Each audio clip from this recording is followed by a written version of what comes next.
Welcome back, everyone. Next, we have Medicus Pharma Ltd. It trades on the TSXV under the symbol MDCX and is a clinical stage multi-strategy holding company focused on investing in and accelerating novel life sciences and biotech companies through FDA-approved clinical trials. Happy to welcome back the Executive Chairman, Dr. Raza Bokhari, for a quick update.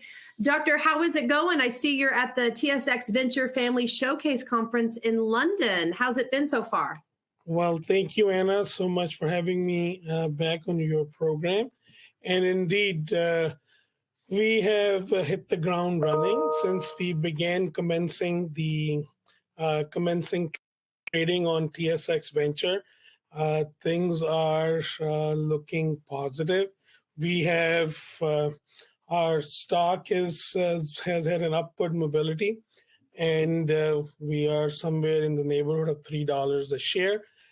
And as part of our plan, we are actively engaged with the investor community, getting our word out across Canada and United States, and are today in London participating in a family office conference that Toronto Stock Exchange has helped organize. So we are looking forward to meeting some important European family offices and hopefully get their interest and appreciation of our story. Well, wonderful. And I've heard that several members of your management, they've left their previous jobs, which were thriving, and actually taken a pay cut to join your team. So talk a little bit about that. Well, indeed, we are very humbled and honored that we have attracted the best of talent. This talent from our R&D side, led by Dr. Huma Kamar, that has worked with me in the past, has come back on board and left a thriving position in another public pharma R&D company, and have joined us, including also on our financial side, our CFO, Jim Quinlan, who's very well situated in the auditing and accounting sector, also has joined us and have given up a big opportunity, as well as the president of Medicus Pharma, Carolyn, that has been with me for several years, is also coming back in this role with some decrease in her annual compensation. It's a startup environment, and we are very honored, and I am personally very grateful that they have rallied around me so that we can lift this company to a higher level for our shareholders. And as they say, for big leaps, you have to sometimes take a step back. So this is a well-mentored team.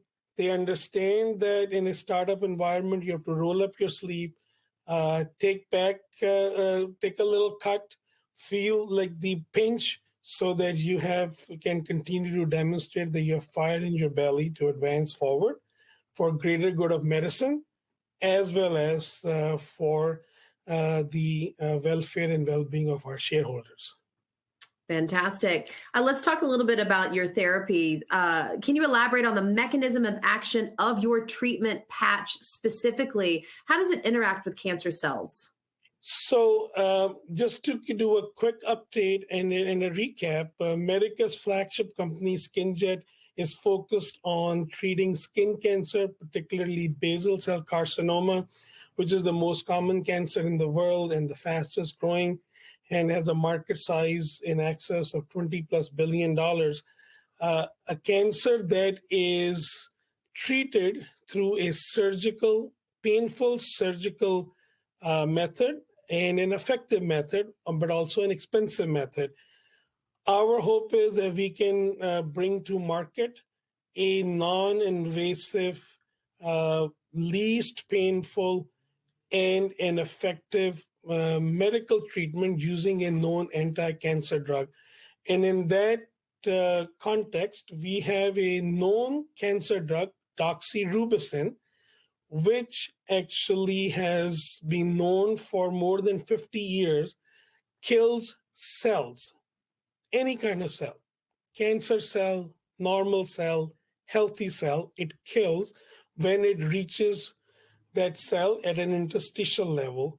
However, it has very toxic side effects because when it enters into the blood circulation, since it kills all cells and does not discriminate, so even healthy cells are damaged, and particularly cells of the heart.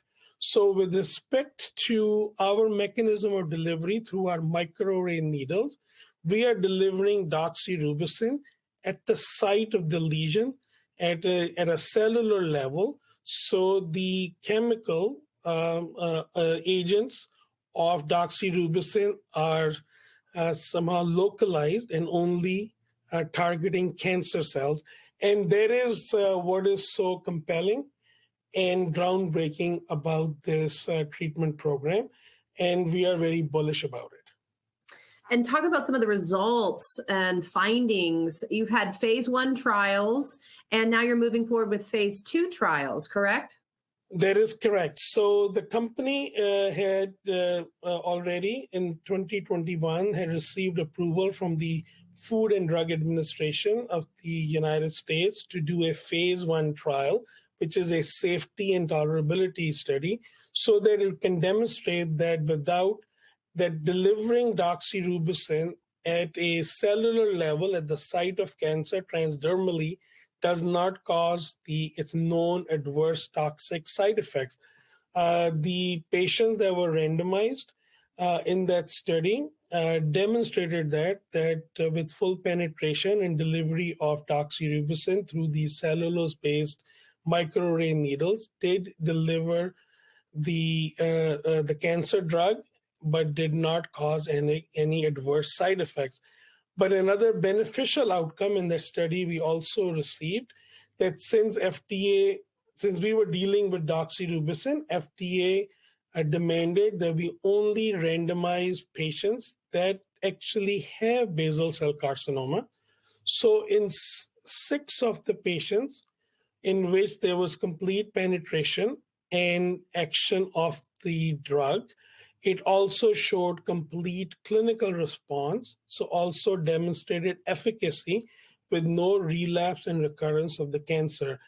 That is a very telling and a positive finding for us, which propelled the company to apply for a phase 2 trial, which is a proof of concept trial to demonstrate the efficacy of this compound, which we already have seen in the samples of 6 patients. So we're very excited as we are getting around to get our phase 2 trial underway. Doctor, are there any potential side effects to this treatment? Use of doxorubicin does have side effects if injected systemically into the body. It has actually many side effects. But that is exactly what our objective is to demonstrate, that when doxorubicin in doses up to 200 microgram is injected transdermally, it does not enter the bloodstream, does not cause any systemic side effects, no toxicity, and also did not cause any local irritation or sensitivity. So our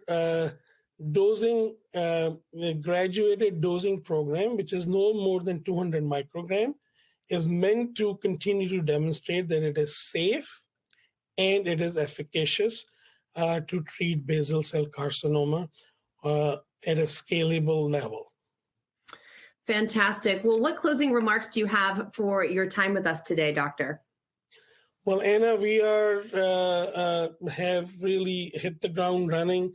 We have a 1,000-mile journey ahead of us, but we are hopeful to the promises that we have made to the market, that we deliver on them and then some.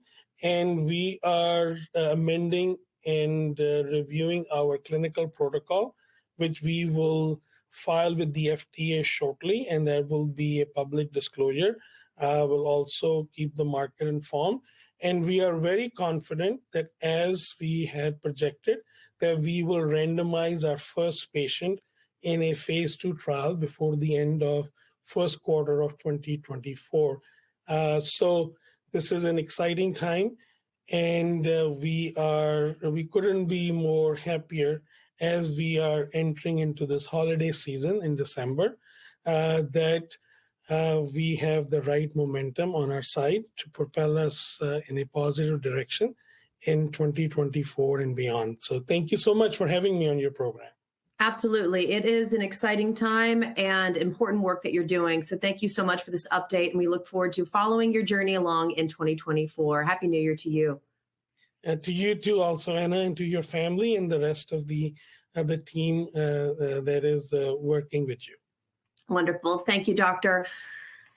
All right, everyone. Thank you so much. This completes day one. We will see you back here tomorrow morning for day 2 of our Super Virtual Investor Conference. Thanks so much for watching. We'll see you tomorrow.